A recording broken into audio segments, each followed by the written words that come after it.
Ya Allah, ku mohon ampuni dosa-dosa kami, serta dosa seluruh umat di bumi, yang bersih dan suci fi syahri Ramadan.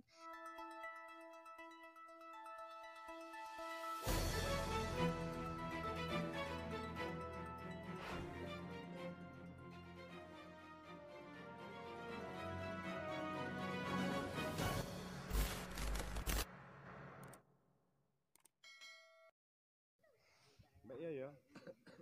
Lama tidak jumpa denganmu, hati ini sungguh sangat merindumu. Kepadamu, hai guru-guruku, kapankah bertemu?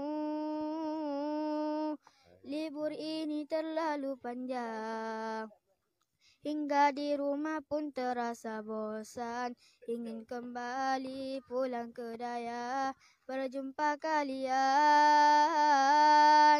Corona, segeralah pergi dari bumi ini. Kami ingin belajar seperti dulu lagi, selalu bersama hingga tak terasa waktu pulang telah tiba.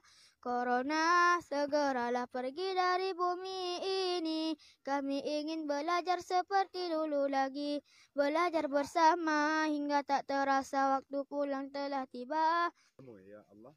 Ya Allah, ku mohon ampuni dosa-dosa kami, serta dosa seluruh umat di bumi, yang bersih dan suci fi syahri Ramadan.